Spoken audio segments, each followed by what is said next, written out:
Picks and bans, please. What's the problem? You like that? You like how the way you summoned it? I summoned the picks and Did you bans? dive into the picks and bans? No, I will not. Do you want to dive in with me? This just makes me think of Baby Shark, you know? And so that's I've what actually I'm never seen the video. I've only heard it. Oh, I've got it. I got you. You can show it to me later. Okay. Shivalonge. Doot. Gonna be banned out here by Sanguine. You really haven't... Never seen the video. I've heard it sung quite a bit of times, though. Well, I'll make sure you hear it later as well. Thanks for that. No problem, I got you. No, that's not a high five. RDO banned out here by Hype Unit as well. Sanguine going to ban out the Odin, as is per the norm. That's the term I'm looking for. As per usual, the Odin going to be banned out against Wolves. This guy is just too damn strong on that pick, so Getaway, that's banned pretty much as what you're going to expect here. I almost would have liked to see them first pick Odin at this point. Just like pick it for themselves. Sure. For Sanguine. This discourages Jormungandr, discourages Hell as well from basically... Does it discourage Jormund? A little bit. And you can World Serpent out of it, sure. But everything else, you're going to lock him in. Sure. So you don't have to worry about that.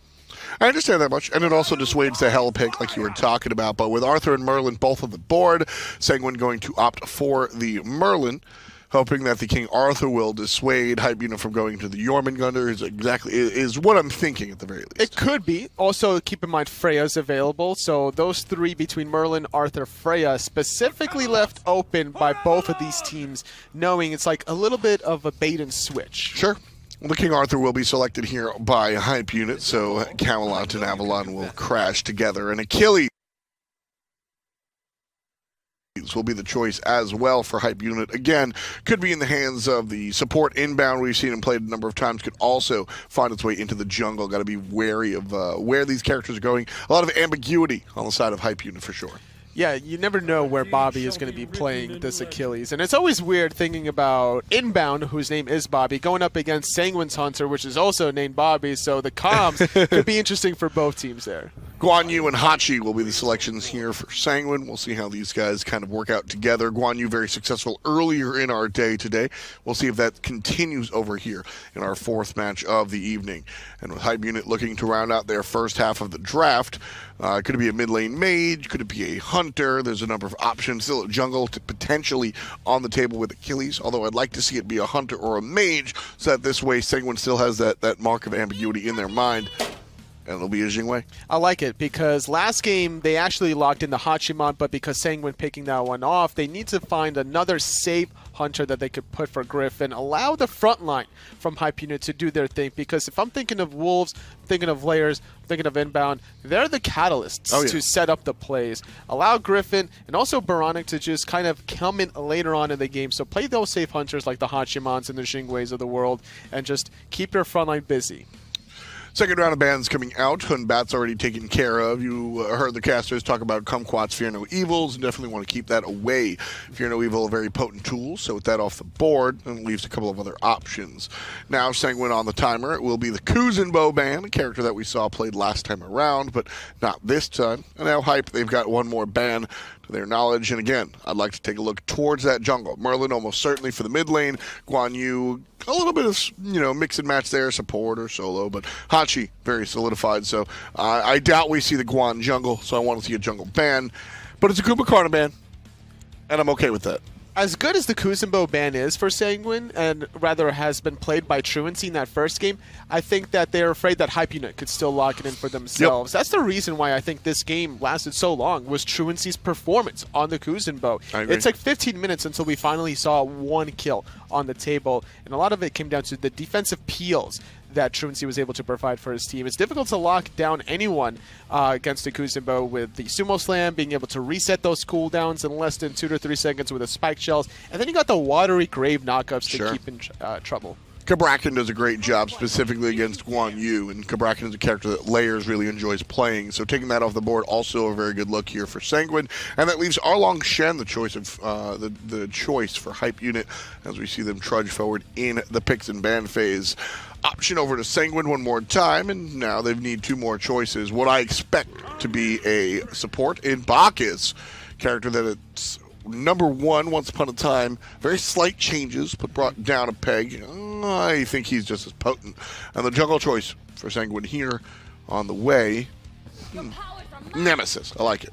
Against guys like Achilles and Arthur, when you're trying to burst them down, Exactly. Nemesis, Divine Judgment, you can never really go wrong with that. Stealing some of their protections with the Divine Judgment passive, rather, or Turn of Fate passive, I think, is what they're looking for. There's a lot of burst damage for Sanguine's composition. Keep in mind, Bacchus Intoxicate. As long as he's smashed, he gets extra magical power. So look for this 3-on-3 grouping between Merlin, Bacchus, and Nemesis.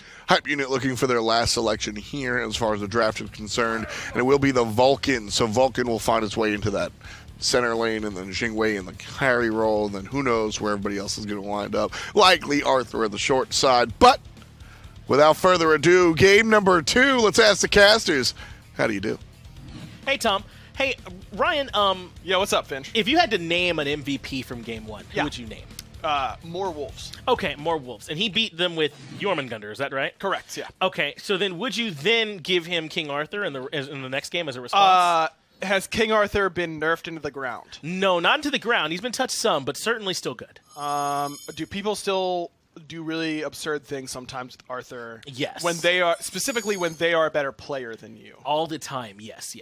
Yeah, I would not give him King Arthur. Well, here's the thing, though. King Arthur was played last game, right? And didn't do super well. Correct. So maybe... Yeah, but that was not Wolves playing it. Fair. Here's the deal. Wolves is the best player who are currently loaded into this spectator flag. Right. You know? Undoubtedly. Of the 10 names on this field, Wolves is the best player. Yes. And so I would not be excited to give him the best god, potentially. Now, Teep's playing a very good god as well. They end up He's on Merlin. taking Merlin instead of King Arthur. And he does have a diamond. In fact, lots of Sanguine members flexing some diamond skins, maybe hoping to channel the power that Wolves seemed to have last game. Not a bad idea. I do like Sanguine's draft overall. I still wouldn't have given Wolves Arthur. Well, they largely could have gotten the same draft minus the Arthur without giving up the Wolves. You mean if they banned it? Yes. Yeah. Or minus the Merlin is what I mean to say, right? Yeah, but they could have gotten the same draft, yeah. Yes, the same draft minus the Merlin, and how much will Merlin actually provide to you is the question, and we'll see. It's a lot on him. Yeah, and Teep did not have an inspiring performance last game, to say the least. So That's right. So how confident would you feel if you're going into a game and someone said, hey, we need you to provide Wolves on King Arthur levels of value this game? I wouldn't feel great until Inbound decides to gift us a First Blood. Oh, it's very, very close. He runs away, though, and managed to make it out. They couldn't keep up the chase.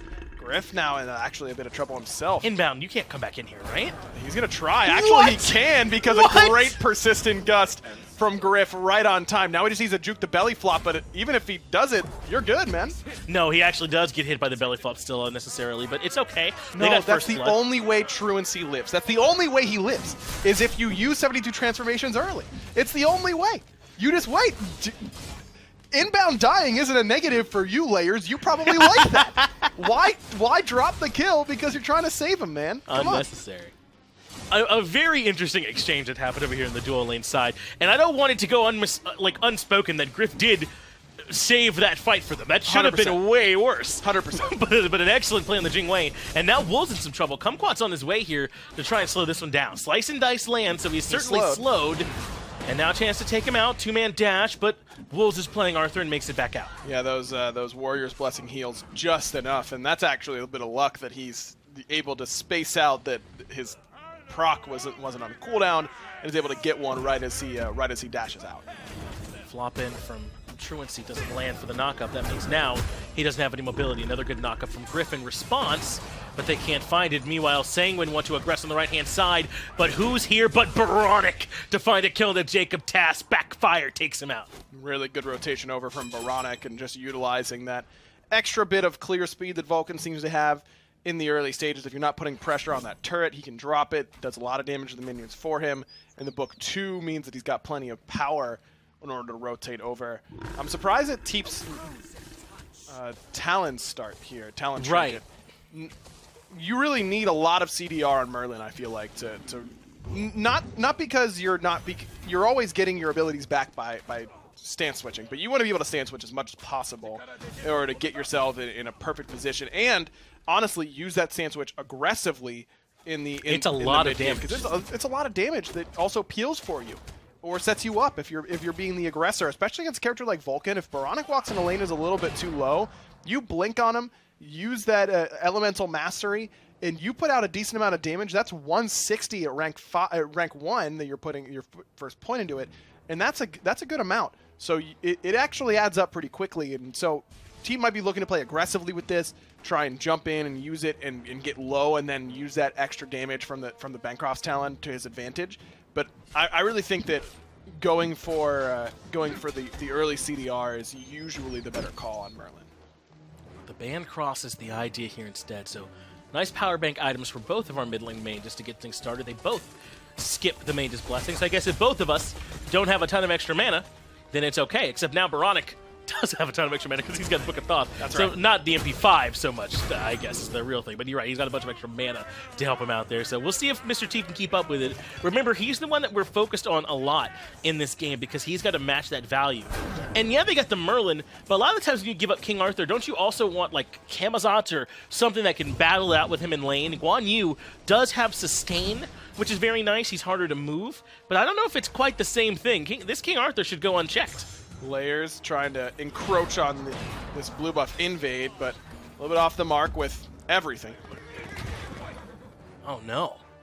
That's not how you want that at all. Let's head back in, though, see how the rest of the fight's going. Wolves has been stunned and now in some trouble. The heal's coming out as well, but he immediately takes Teep up, but a blink out. The flicker very strong indeed and gets Teep out of there away from the big ultimate from Baronic, but I love the idea. Oh, that was so close, man. Baronic nearly timed it perfectly. Inbound misses on his fatal strike, but again, will survive on 1 HP, again, because of Griff in that fight. Well done, I suppose, for those two. That's why he had to take the slays out of it, because now it's Griffin carries, or save. Oh, that's even better. Yeah, saves Bobby. Jesus, man. Or inbound, rather, on that one. You gotta watch out on some of these. Hey, man, the duo lane is not 2 separate health bars, but 1 collective health bar. All right. Are you a fortune cookie now, or no? That's what Brochacho always used to tell me. Oh, I see. I would hear him yell at our rotating door of ADCs constantly about how, hey man, you just gotta stay. Like, I'm low, just stand and fight for me because you're healthy, and they'll look at you, and then I live and you live. They only have so much damage. I heard this. I heard the speech all the time, man. I love it. Was Chacho full of stuff like that? All the time. I believe it. He was a very. He definitely spoke in fortune cookie phrases quite a bit, but he wasn't wrong. I would have stopped him if he was wrong. Yeah, you would have been. He ain't never lied. Not in the time I've known him. Truly, though, I only got to spend time around him towards the end of Season 4, really, for Chacho. Good man. Certainly seemed that way when I was with him, but not going to be helping out here in this match. Hype Unit and Sanguine must stand alone without the wisdom from Chacho. Gladshield comes out first from Wolves. Blackthorn Hammer is the follow-up from Task. And these are both perfectly good bridge sort of hybrid items for both of them to provide exactly what they need. A little bit more expensive on the Blackthorn Hammer for Jacob Task, because it is a true Tier 3 item, but provides far more when it comes to HP in comparison to the Glad Shield that Wolves has. But you're not playing Arthur to not buy Glad Shield. I can tell you that much right now. That's good damage to the BM Bobby. The stun's there too, and now an execute threshold that forces out the horse. Nice knockoff from Truancy as well. And now Kumquat has a chance to rotate in and turn things around. He drops his own ultimate, brings Bobby low in the dash to keep up, but the autos don't quite land, and Inbound just barely makes it out. For the 3rd time this game, Inbound makes it out on less than 100 HP. Making it look easy, man. Got 3 ultimates there for just his 1. That is an absolute win for the Hype Unit support. And that's how he plays. He's very comfortable working those margins. Now Jacob Task in some trouble. Remember, we just saw the jungler in duo lane, so Task knows there's no backup coming, has to go right up onto the cavalry charge and retreat. Such another win, though, by Hype Unit. They trade out Wolves' ultimate, which is a 20-second cooldown, by the way. And then you get out the ultimate from Jacob Task, which is a lot longer cooldown, by the way. Yeah. We take those. We'll be taking pride in Avalon here before too long. It won't be very long at all before we're back up in the air in favor of... So Camelot is the kingdom. Right. Oh, if you're going to ask me what Avalon is specifically... There's an Avalon down the street. Yeah, that's about all I can tell you. Yeah. Okay. That's a nice spot. There's lots of shops and restaurants there. It is real nice there. If you had been there at 6 a.m. recently, you'd have seen a struggling rain day. Oh, no. What's Having up? some trouble. Why? Was he okay? Yeah, he ended up making it in the end. I'm so lost. You should go ask him. It's a great tale, a harrowing tale. Well, he used to be the mayor of Avalon. Did you know That's that? true. I did know that. Yeah, they called it Avalon when he lived there. You have big facts. You have not yet lied. I really earned. That was way more of a laugh than I deserved on that, by the way. For Avalon. What did I try earlier? I called him Evangelon or something like that. It didn't. No, that's not great. It wasn't that fun. I appreciate the attempt. I sure tried. I've never strayed away from trying. I swing every time. That's true. Yeah, you're not striking out on a pitch down the middle. No, no way. You're not watching the strike three. If he turns around and he throws to first base to like get the runner back on base, yeah, I'm swinging. You're swinging at that. The ball came out. Young Finch, our very own Vladimir Guerrero. That's right. Inbound in some trouble here too. Forced to the fatal strike. Looks like he also thought he didn't like the situation, but Baronic maybe a chance. At least cuts off the path. That buys time for Layers to catch on in. Forces Truancy immediately into the ultimate. A good return damage from Baronic, but they've split the fight off. Teep in some trouble. Airstrike doesn't land, but Inbound does. That brings Teep down. Inbound gets the double, but BM Bobby going to respond. Gets the kill into Griff, but Baronic finds Truancy. A big fight for Hype Unit as they find 3 in the jungle. I love that Griff commits to using that airstrike for damage and then understands that he doesn't have a whole lot of options out, so may as well try to put out as much as I can, or at least force BM Bobby to expend resources in order to kill me so the rest of my team can continue to win the team fight. And that's exactly what happens. Inbound, Baronic, Layers, they get to free cast in that fight because everyone's too busy looking at Griff. And that nets them a Gold Fury on top of 3 kills. A nice win for Hype Unit. 3K gold now out in the front. And Griff really has, I think, been the team player this game so far. That's why you take Slays out of there, because there's more than Slay, man. He saves, he does the damage for the team, he sacrificed himself, and it's put Hype Unit to a really good spot. Yeah, look at the net worth on the bottom left. I mean, that's 5 members of Hype Unit. We don't color sort that. That just goes by your actual net worth. So good start for Hype Unit without a doubt. And I think that seeing Griff have a good game, even if it might not look like it on the scoreline, is a really good sign for Hype Unit, because I thought that he was a major part of their victory last year at Worlds. I think that he really came out of nowhere and was a really impressive member of this team. And then in the beginning of Season 6, I've been a little bit disappointed in what he's been putting out. Not as many performances that I would have expected for him to really jump out and shine. And for him to have a good game like this is showing me that even if it's not going to happen right away, he might be riding the ship a little bit further on down the line. Truancy knocked up a sus of flop, so he should be A-okay to make it back out of here. I'm glad that you talk about this impressive performance from Griff, though, because they need it. Hype Unit, they might be the favorite team here, but so far, they haven't cleared a bunch of space in those standings. You might have to wait, though, as Kumquat goes for the long play, loops around onto Inbound. Fatal Strike comes out quickly, but so does the Mounted Archery. That's for the slow, but they turn around towards Griff, who airstrikes away, and even with 4 members in left, the dual lane of Hype Unit make it out. Yeah, I feel like that's got to be flopped first in order to try and get yourself in a position to body block. As here comes that ult up and over the top, and Bobby never hits the ground again after the turtle knockup. Good synergy there, of course, between Layers and Baronic. Baronic has been on the money so far with these Vulcan ultimates. He has not been afraid to let loose either, and unfortunately, Bobby's got to put his hands out because he's got to hold that. Really not much you can do once you've already been knocked up. Now Kumquat in some trouble, and yet again Baronic right there with the follow-up. That sends Kumquat running, and now red buff on the menu. Mr. Teep can't stick around either, and that's a successful invade. Hype Unit, man, what a 180, right? Because in Game 1, it was just the slow, patient game, wheel in this hell, and they have been on the gas here in Game 2. Well, what do you know? It's Sanguine who has the healer. That means that their late game is probably going to be a little bit harder to beat. Yeah. They've got a better late game overall, I would say, without a doubt. And Hype Unit isn't sitting on their hands and letting them get to the late game. They're forcing them into fights early on. They're invading buffs. They're putting pressure onto Sanguine. That's how you beat these sorts of compositions. And for what it's worth, Sanguine did start that aggression, I would say, if you go all the way back to the dual lane, where they had a 4-man rotation to Inbound and Grift. They just played that about as well as you possibly can. They stayed spread out. Inbound used his ultimate at the perfect time to get him out, and then Griff was quick on the airstrike trigger as well to reposition.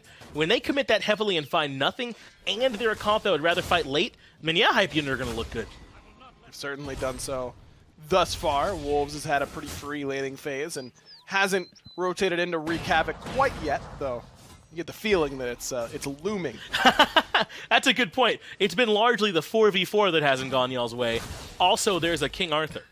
Yeah, and Guan Yu is really good. I mean, I think yes. Guan has seen a lot of play so far in Season 6, and for good reason. He's definitely a warrior that brings a lot to your team composition, but again, it's Wolves on Arthur, so.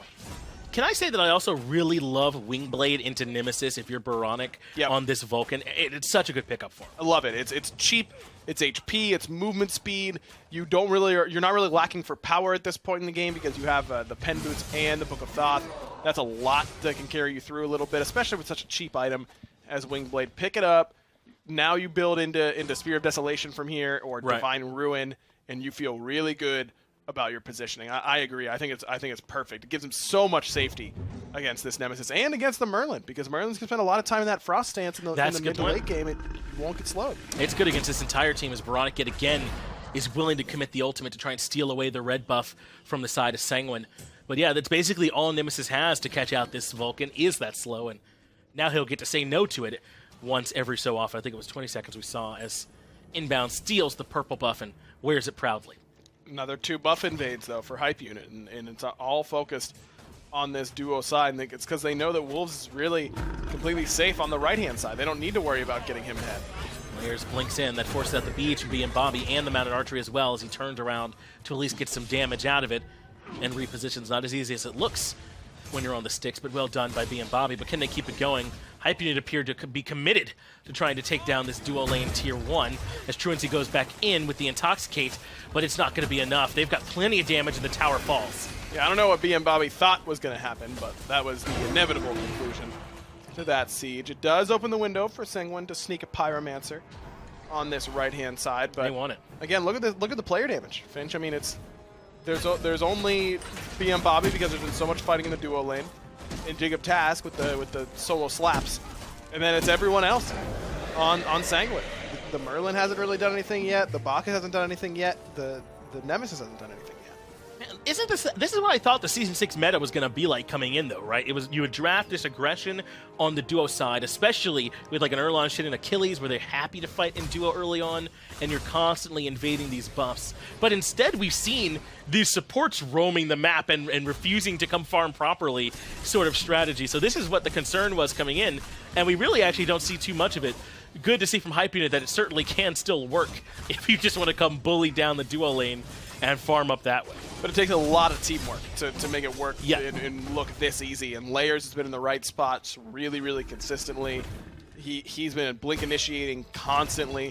Hype Unit's done a good job of poking out their opposition in the duo lane. This has been a dedicated team effort in order to make it look this simple. Can't go grab the red buff, though, when you already have purple around your waist. BM Bobby yet again trying to stand tall, but now that might not be so easy. But a stealth knock-up from Griff might have opened up the door and execute Threshold, but no way for Inbound to close that gap. So they'll settle for the TKO on BM Bobby and take his jungle yet again. Looks like red was actually dropped by Hype Unit as well. So they went yet again 2 for 2 on buff invades. No Fury for them to take at this point. They just got a Primal Fury, so that means the next Fire Giant they might want to go to is going to be that much easier. But Wolves rotating in is a bad sign for Sanguine, because as you mentioned, they're already having trouble in the 4v4s. Now throw in a level 17 King Arthur in the mix. I'd ask you not to. Tier 2 tower in left being threatened now, and Sanguine doing their best to defend. Teep is here to keep them off, but I don't think Hype Unit have given up on this one just yet, because Wolves has made the rotation 5 members strong. They can force this one down, and Guan Yu's not here. So if they want to push in now, this would certainly be the time. This is the right time without a doubt. Really early Blizzard used by Teep, and here comes the blink in from Wolves, immediately cripples out the enemy Merlin, and not going too far forward, just enough. And still no rotation from Jacob Task, so the Tier 2 tower absolutely comes down. And Hype Unit are still not done yet. Aggressive push in from Griff. They're going to cut the fight in half as well with the ultimate from Baronic, and that was absolutely the for real zoning ult, and nowhere for Kumquat to go. Really nicely done by Baronic. He's played Vulcan so well, hasn't he? Has been really, really impressive so far. Just so safe, takes no damage during that last team fight, and you called it. That is the true zoning ult. Kumquat either kills himself by walking into the ult, or kills himself by turning back into my team. Your choice, man. You get it's your choose your own adventure. Well, if I pull out my is Teep providing Wolves on King Arthur level of value scorecard, the answer is no. Okay, I see. So far we haven't gotten it from him, and now more trouble as Hype Unit surge past the Tier 1 tower in mid. Jacob Task going to continue to try and battle out with Griff, but he just turns back to the tower, grabs it, and airstrikes away as Jingweis are wont to do.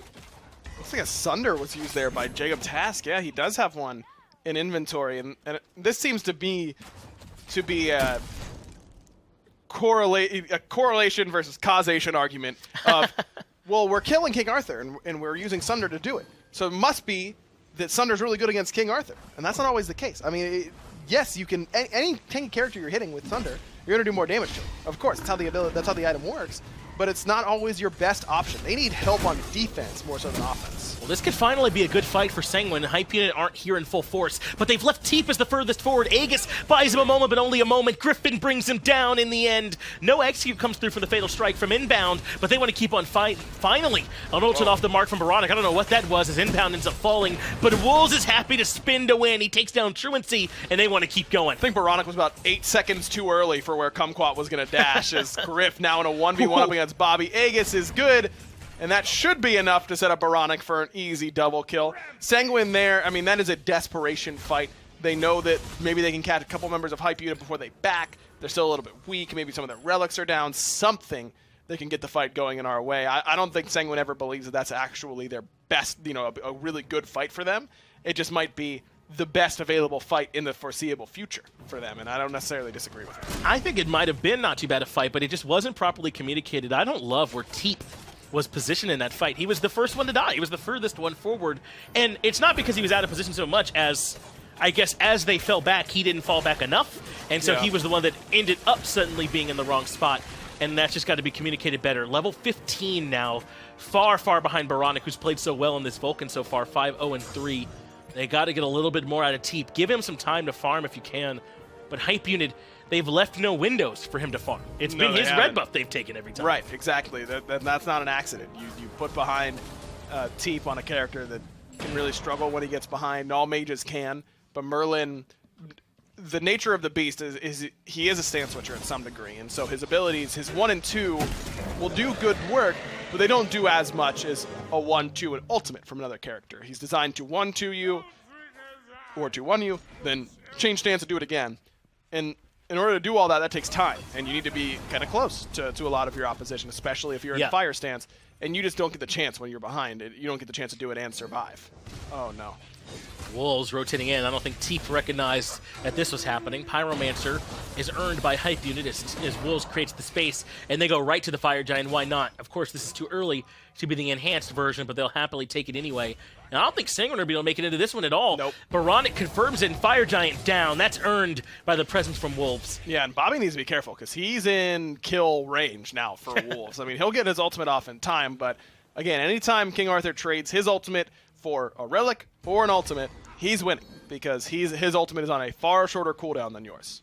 Man, the more I see these Hunter builds, the more I think that Aussie is just highly valued by them, by a lot of our players. And Griff went for it before the Executioner, I think, even. And then as the Executioner, I imagine, to Kinsize to follow it up on the back end. This double lifesteal start, and it gives so much of what you need. It just seems to be favored. Well, Finch, could you list all of the stats that all Hunters want? I would want attack speed. Yep. Pen. Yep. Power. Yep. And if I can get some lifesteal, that's nice too. Yeah, you got all those, by the way. That's all on Aussie? And a good passive. And a good passive for when I'm low. Then yeah, I'll take it. Yeah, we take those for sure. We take those for sure. It's the same reason that Spear of Desolation gets built on just about every mage. Right. It's every stat we want. CDR, power, and pen. Well, he's got all of it there for him as the right side Phoenix is threatened for free. Look at this beefy minion wave that forces down the right side Phoenix. Layers was there as well to help it along, and just like that, they've opened this map up. Now mid Phoenix on the menu, and they haven't even really started yet. All the relics available for both sides, really, and all ultimates as soon as Baronix is back up. Teep's not too far away either. Wolves doesn't have a teleport for 55 seconds, so maybe you could poke him out and send him back to base. Small window of opportunity. All you gotta do is poke out an Arthur. Oh, that's easy. That's all you gotta do. Well, I've got like a mage who can do like relevant damage to him, right? Well, normally you would. But what if I said he was 16 instead? Oh, that's not enough. That's not. Not at this point in the game when Baronic's level 20. and he's happy to have this kind of impact. They even have time to send layers over and push up a wave. They're just waiting. Man, I love this patience. They've been all go all game long until right now.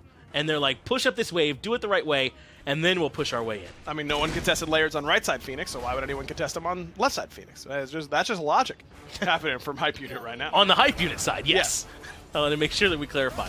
As the wave pushes in, Team can't be the one. What? Yeah, let's no, send no, a no. mage. He's 16, right? Like, He's still 16. Yeah, we don't like that. He's definitely not the one. The ultimate for Baronic comes out and brings Jacob Tass low, Truancy low as well, and the left side Phoenix will go down. So will this Bacchus as he gets taken up into the air for Wolves.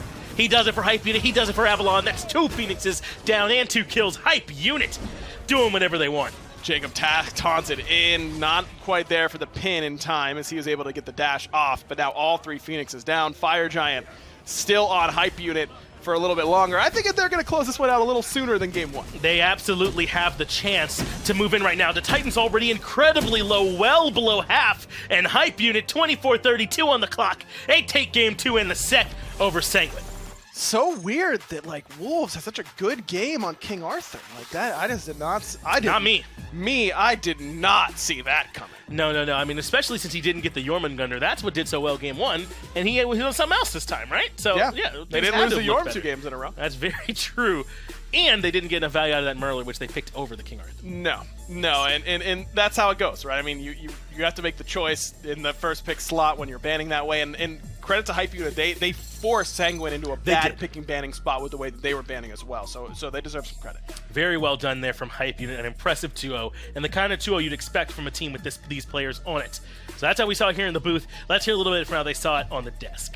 We saw it exactly the same way you guys saw it. Just a fantastic finish coming out from Hype Unit. Game number 1, a little bit of a struggle, a longer series of play. Here, this was just right to business. Hype goes, we know what we're trying to do. 22 minutes of play, 24 minutes of play here or there, and just it's over. Pure aggression, that dual lane. Yeah. On Achilles' support out of inbound, up against Truancy's Bacchus. Back and forth action, but I think inbound getting the better end of the trade led to an early gold fury where Hype Unit was up about 3,000 gold at 10.5 minute marks. And this is all before King Arthur started making his rotations. Consistently was Wolves up 2 levels lead over Jacob Tass, who had a pretty good showing on the Guan Yu, I would say, for the given challenges that him and his team were presented.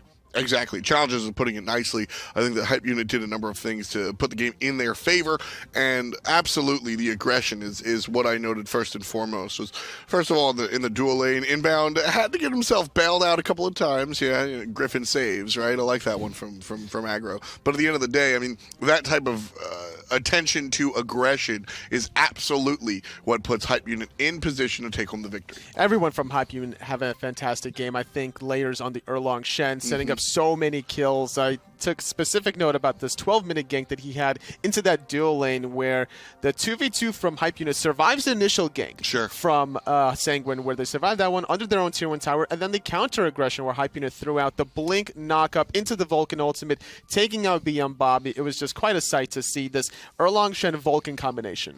That's what we love to see. It's I think Hype Unit plays their best when they're playing aggressively and looking for these plays. Baronic is able to kind of stay in the back.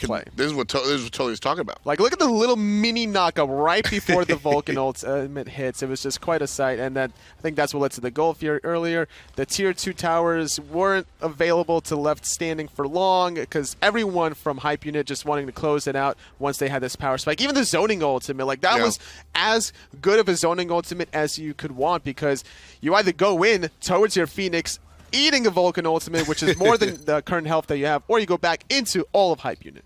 Yeah, Baronic, no surprise that he played fantastically. We're a little used to that at this point, to be honest with you. And his build as well was perfectly matched against a Nemesis. Third item, Winged Blade, as if it wasn't difficult enough to lock down a Vulcan as he's hitting his abilities to get that mobility increase. But you also got to worry about the Winged Blade as well. And it's not only the Nemesis, but it's also the Frost stance out of the Merlin. 5-0-4 here for Baronic in the mid lane. 5-0-3, excuse me. Wolves, though, just outstanding performance.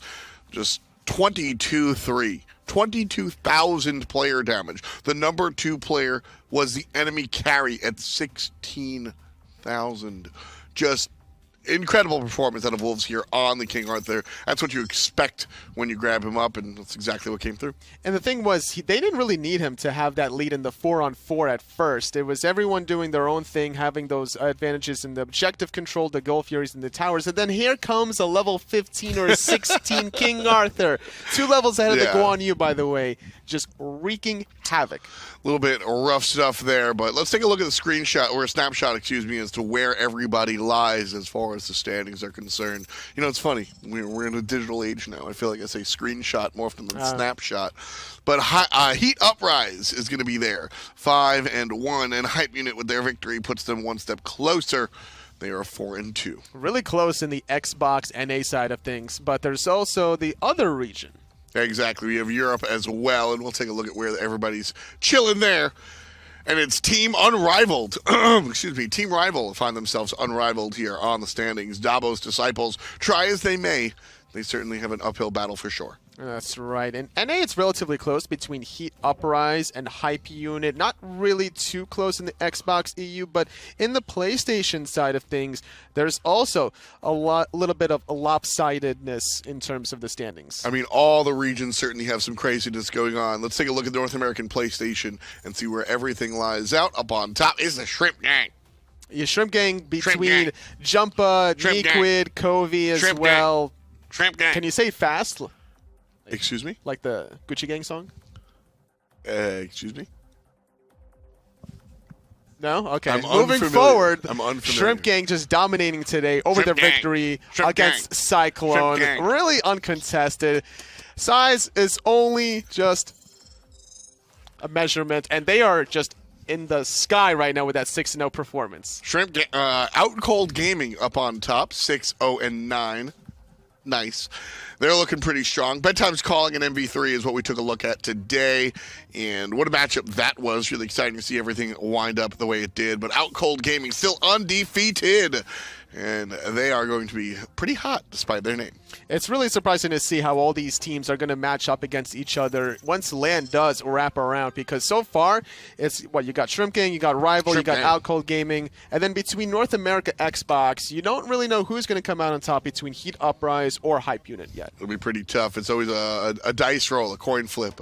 Who knows what's going to happen. That's the exciting part of the Smite Console League. So it's a lot of fun to watch the entirety of the day. Tomorrow, we got some action as well. The minor league on the way. Smite Minor League. Same place, same time. For Toli, Taco, Hindu Man, Finch, Agro, everybody behind the scenes, thank you. Catch you tomorrow. The Smite Console League, brought to you by Skillshot, Hi-Res Studios, Titan Forge, iNap, Steel Series, and Respawn.